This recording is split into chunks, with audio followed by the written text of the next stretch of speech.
그런가 하면 이 대통령에 대한 체포영장을 공수처가 다시 재청구했습니다. 아직 발부 여부는 나오지 않았습니다. 공수처가 기한을 연장하기 위해 대통령에 대한 체포영장을 재청구했습니다. 역시나 서부지법이었습니다. 지금 정광재 대변인 나오셨는데 예. 대통령 측과 여당에서는 공수처가 원칙대로 중앙지법에 영장을 청구하지 않고 서부지법에 청구하는 것 여러 가지 예상되는 지점들을 고려했을 때 이른바 편법적인 영장 쇼핑이다라고 비판하고 있잖아요. 서부지법에 다시 재청구해서 혹 발부가 된다 해서 다시 공수처가 더 많은 경찰을 데리고 대통령에게 체포영장 집행을 위해서 관저로 이른바 들어올 경우에 여당의 입장은 뭡니까? 일단 그 서부지방법원에서 영장을 청구해서 받았다고 하더라도 그게 대통령 측에서는 반대할 수 있겠지만 사법 체계 내에서 이루어졌다는 점은 뭐 부인하긴 어려울 것 같습니다. 그리고 체포영장 집행 과정에서 우리 당 소속 의원들이 이 현장에 가서 체포영장 집행을 하지 못하도록 하는 모습이 어제 연출되기도 했었는데 기본적인 입장은 이겁니다. 대통령 개인에 대한 엄호 차원이 아니라 사법 체계가 적절하게 진행돼야 한다는 점을 강조하고 있는 거죠. 거듭 말씀드리지만 지금 공수처가 내란과 관련한 수사에 대한 법적 정당성이 있느냐 없느냐는 상당히 논쟁적입니다. 대통령실에선 그 부분을 가장 강력하게 반발하고 있는 거고요. 그렇다면 그 대통령실에서 얘기하고 있는 것처럼 경찰이 이 수사를 한 후에 검찰에 기소를 요청해서 다시 영장이 집행되는 방식으로 가는 게 그럴 경우에는 대통령실에서 얘기하고 있는 반발 논리가 탄핵될 수밖에 없는 거잖아요. 그런 종합적인 상황들을 고려한다면 거듭 말씀드리자면 경찰이 이 수사를 하게 된다면 대통령의 반발 논리도 탄핵할 수 있고 전반적으로 더 유기적으로 진행될 수 있지 않을까라고 생각하고 있는 겁니다. 우리 당도 공수처가 이거 수사할 능력도 안 된다고 보고 있는 거예요. 네. 왜냐하면 아까 김광삼 변호사 말씀하셨지만 토끼라도 잡아본 포수가 멧돼지 잡을 수 있는데 지금 토끼 한 마리 잡아보지 못한 공수처가 지금의 역량 가지고 어떻게 이 거대한 내란과 관련한 현직 대통령에 대한 수사를 할 수 있겠느냐라는 의문을 제기하고 있는 거죠. 예, 자 공수처가 다시 대통령 체포에 나설 수 있는 상황 만약에 영장이 재발부된다면 어차피 서부지법이니 재발부 가능성도 높다라는 얘기도 있는데 그때는 어떻게 체포에 나설까 또 관심사입니다. 함께 보시죠. 경찰 얘기는 대통령 소재 파악 완료, 2차 영장 집행 시 체포 적극 시도하겠다. 경호처 직원 저지 시 체포하겠다. 경찰 특공대 투입하겠다. 그러면 이게 또 문제가 있습니다. 김광삼 변호사님. 엄청난 물리적 충돌까지 예상이 돼요. 지금 대통령 측과 그 여당, 주류, 그리고 경호처 모두 다 지금 이 공수처가 지금 이번 것을 그냥 뭐 해프닝이다라고 넘길 수 없다라고 보는 인식이 강한 것 같습니다. 법률 위반의 문제를 계속 얘기하고 있어서 막아서겠다.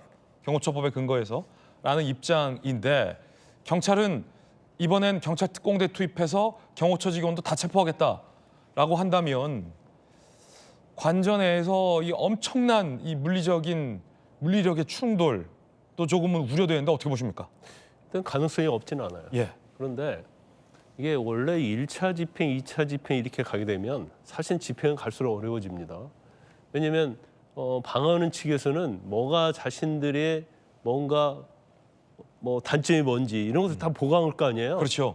그러면 집행하는 측에서는 더 강화된 모습으로 가야 하는데 이게 쉽지 않다 이렇게 볼 수밖에 없고 그다음에 이제 우리가 전에 어떤 전쟁에 있어서는 방어하는 측을 무너뜨리려고 하면 인원이나 물자가 3배가 필요하다는 그 전쟁 관련된 이론이 있어요.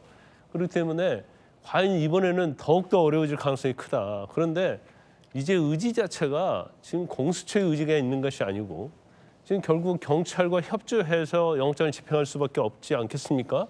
그러면 경찰이 이제는 전에는 이제 공수처가 체포영장의 주체니까 경찰의 어떤 거 협의를 하고 그다음에 체포영장의 주체가 반대를 하면 못했지만 예. 이 상황으로 가면 공수처는 결국 경찰의 의견에 따를 수밖에 없는 상황으로 갈 수밖에 없다. 그러면 인원을 어느 정도 데리고 갈 것인지 그다음에 두 번째는 지금 제가 전에도 얘기했는데 공수처가 일국의 대통령 체포하는 거 아닙니까? 그러면 플랜 A, B, C가 있어야 하는 거예요. 근데 자신들은 갖고 가면 다 순수히 응할 줄 알았다. 이렇게 아주 순진무구한 생각을 했다는 거 아닙니까? 그럼 A는 안 됐잖아요. 그 다음에 B, 그 다음에 C. 경우할 때는 무력 충돌까지 얘기를 한다고 한다면 그만둘 것인지 아니면 이걸 무력 충돌을 하지 않도록 제압을 할 것인지 이런 것까지 다 짜놓고 일국의 대통령을 체포를 해야 하는 거죠. 근데 그런 게 없고 매뉴얼이 없어요. 그냥 일반적인 일반인을 체포하듯이 가서 영장 제시하고 미란다 원칙 고지하고 체포하겠다? 이건 진짜 순진무구한 발상인데 대통령 측에서는 설사 이렇게 영장을 집행하더라도 이 내란죄에 대한 수사 권한이 공수처에 없기 때문에 이렇게 수집된 증거나 아니면 뭐 검찰에 넘겨서 공소를 하게 됐을 때 어떤 공소 사실 여부도 향후 재판부에서 어떤 유무죄를 판단하는데 영향을 줄 수 있다 이런 주장도 나오거든요. 근데 이제 그 대통령 측 입장이 아주 틀린 건 아니에요. 예. 대통령은 어떻게 보면 지금 피의자잖아요. 피의자가 주장할 수 있는 내용은 맞습니다. 네. 하지만 우리가 이제 공권력이라는 게요. 뭔가 발부를 하고 집행을 할 수 있는 권한이 주어진 거예요. 이게 만약에 유법이다. 그러면 사실은 법적 절차로만 따져본다면 대통령이 체포했어요. 그런데 내란죄 수사권이 없어요. 집행 절차에 있어서 체포영장의 집행 주체가 공수처에 하는데 경찰이 했어요. 그러면 이 체포는 잘못된 것이다. 예. 그래서 대통령이 집행이 됐다고 한다면 적부심을 청구할 수 있는 거예요. 그렇군요. 구속 적부심 청구해서 법원에서 판단을 받아야 하는 거거든요. 그렇군요. 그 일반적으로 공권력이라는 것은 공권력이 결정이 되고 법원서 처분을 해주면 발부를 해주면 그걸로 효력이 생기는 거예요. 이 효력을 뒤집으려고 하면 결국 법적 절차로 가는데 대통령 측에서는 이걸 물리력으로 힘으로 이걸 이제 무효화시키겠다는 거죠. 예. 자, 그러면 공수처는 어떤 입장인지, 공수처가 재청구한 영장은 발부됐는지 공수처에 나가 있는 현장에 나가 있는 취재 기자 연결해서 지금 상황 살펴보겠습니다. 고위공직자범죄수사처 어제 영장을 재청구했고 법원 결과를 기다리고 있는 상황입니다. 김정근 기자가 공수처에 나가 있습니다. 김 기자, 두 번째 체포영장은 발부가 됐습니까? 네, 윤석열 대통령에 대한 두 번째 체포영장은 아직 발부되지 않았습니다. 공수처는 체포영장 발부 결과를 기다리며 경찰과 협력 방안을 논의 중입니다. 공수처는 어제 오후 6시 40분쯤 서울 서부지방법원에 체포영장을 재청구했습니다. 영장 유효 기간을 기존의 7일보다 더 길게 요구한 것으로 전해집니다. 윤 대통령에 대한 첫 번째 체포영장이 나오기까지 약 30시간 정도 걸렸는데요. 공수처는 이번 영장이 날짜 갱신 정도의 의미만 있어서 1차 때보다 발부가 수월할 거라고 보고 있습니다. 그럼 영장을 발부받으면 공수처가 바로 체포영장 집행에 나서는 겁니까? 네, 공수처는 법원 판단이 나오는 대로 대통령 관저 진입을 시도할 전망입니다. 다만 경찰과 집행 방식이나 인력 규모에 관해 협의를 해야 되기 때문에 시간이 좀 더 필요할 걸로 보입니다. 당장 오늘은 어렵고 경찰과 협의를 거친 뒤 이르면 내일 관저 진입에 나설 걸로 보입니다. 첫 관저 진입된 200명 이상의 경호 인력과 대치하다 빈손으로 돌아왔었는데요. 경력 규모를 더 키워서 집행에 나설 거란 관측이 나옵니다. 공수처는 어제 오전만 해도 경찰의 체포를 일임하겠다고 했는데요. 오히려 경찰이 법적 하자가 있다며 공수처 공문을 반려하자 입장을 바꿔 기존 공조수사본부 체제를 그대로 유지하겠다고 밝혔습니다. 지금까지 공수처에서 전해드렸습니다. 자, 이르면 내일 공수처와 경찰이 다시 대통령에 대해서 체포 시도에 나설 수도 있다라는 얘기인데 한 가지 궁금한 것이 김광삼 변호사님. 네. 경찰이 뭐 특공대까지 동원할 수 있다 아까 그런 보도도 나왔는데 어제 공수처가 체포영장 기한 만료이기 때문에 다시 체포 시도가 있을 것이다 라고 많이들 예상해서 여당 의원들 40명이 넘는 여당 의원들이 관저 철문 앞에서 지키고 있었잖아요. 네. 만약에 내일이든 모레든 여권의 의원들 40여 명이 관저 철문 앞에 이 영장은 안 된다라고 막아선다면 경찰 특공대들이 여당 의원들을 끌어낼 권한이 있습니까? 그리고 더 어렵다고 하는 거예요. 1차 집행 때는 일단 국회의원들이 없었잖아요. 근데 만약에 지금 공수처에서 영장을 집행하겠다고 하는데 지금 국민의힘 의원들이 지금 일부 의원들이 가만히 있겠습니까? 일단 관저 앞에까지 가가지고 그다음에 들어가서 또 대통령 만났다는 거 아니에요. 대통령 만나서 뭔 얘기했겠어요.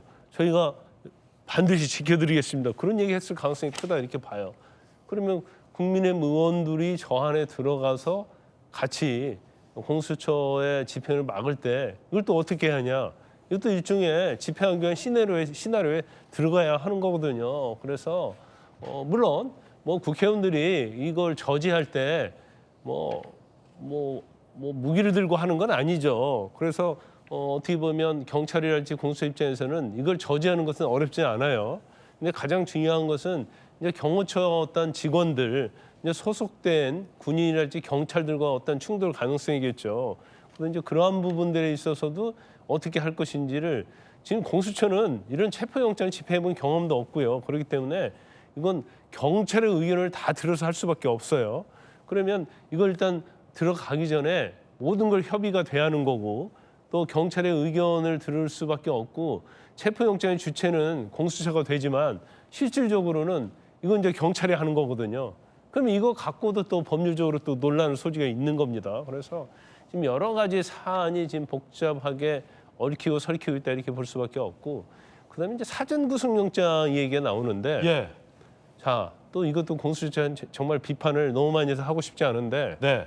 지금 공수처가 체포영장 집행하잖아요. 자기들이 수사한 자료는 하나도 없어요. 검찰에서 이첩받은 자료거든요. 경찰에서 이첩받은 자료예요. 네. 그거 가지고 지금 체포영장 발부받았다고 볼 수밖에 없어요. 공수처가 직접 한 것은 일부 조금밖에 없을 겁니다. 네. 그런데 사전 구속영장을 그것 갖고 청구할 수 있을까요? 대통령 대면조사 않고 청구할 수 있나요? 없죠. 구속영장도 못 칠 것이다. 일단 여기까지. 자, 조금 전 공수처 현장에 나가 있는 체포 기자 연결해서 그 공수처 현장에 나가 있는 취재 기자 연결해서 죄송합니다. 제가 체포와 취재를 헷갈렸습니다. 현장 소식 전해드렸는데요. 자, 지금 문제가 남았어요, 김정희 의원님. 네. 더 체포가 어려질 것 같다. 우리 기자도 여기 나와 계신 법조계 전문가도 아무리 뭐 경찰이 약이 올라도 더 체포는 어려워질 것이다. 그렇다면 지금 상황은 계속되는 거잖아요.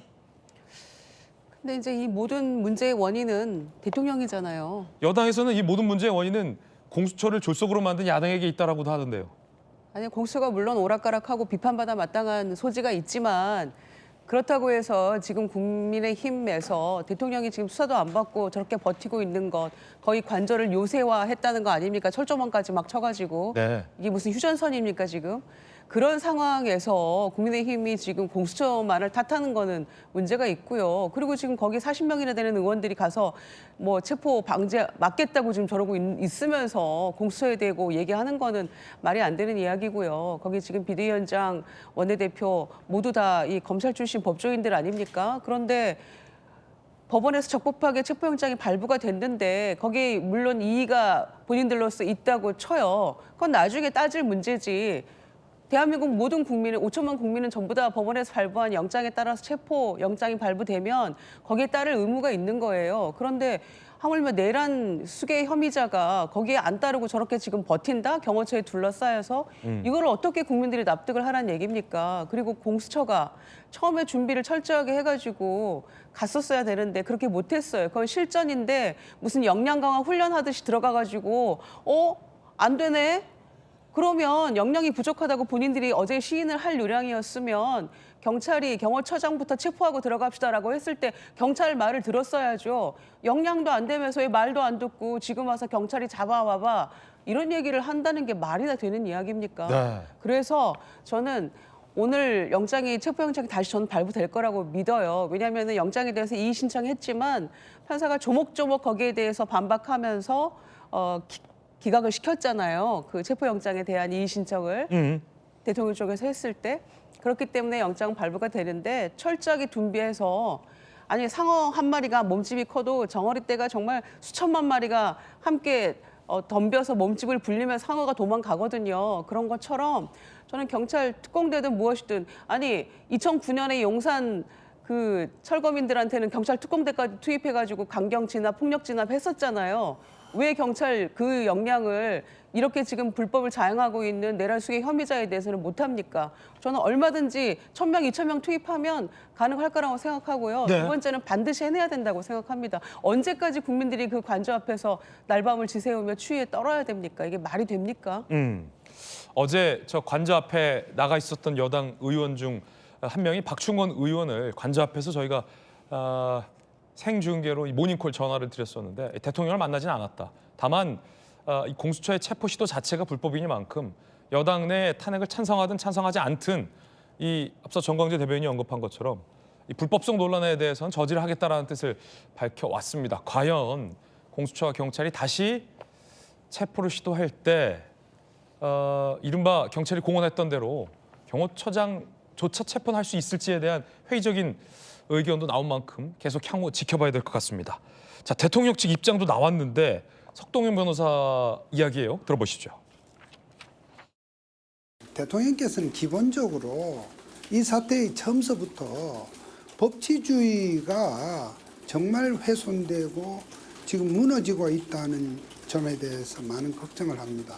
비상계엄 선포라고 하는 그러한 결단을 하게 된 배경 중에도 이런 사법부의 여러 가지 작동 과정이 너무 절차 원칙에 너무나 벗어나 있고 지나치게 사법 시스템이 적기에 작동되지 않는 부분, 그러면서 그렇게 해서 야기된 그런 법치주의 혼란을 매우 심각하게 보고 있고, 급기야 이 대통령이 대통령직에 복귀할 것이다라는 전망도 일각에서 밝혔습니다. 석동현 변호사, 대통령은 헌재에서 이번 결단의 정당성을 밝히고 대통령직에 복귀할 것을 확고히 하고 있다. 국민들께서 인내심을 가지고 응원해 주길 바란다라는 이른바 일종의 어떤 여론전에 나선 것으로 풀이가 되고 있습니다. 자, 과연 공수처가 영장을 재발부받고 대통령에 대한 체포 시도를 다시 할지 달라진 상황은 하나도 없는데 궁금합니다. 계속 지켜보겠습니다.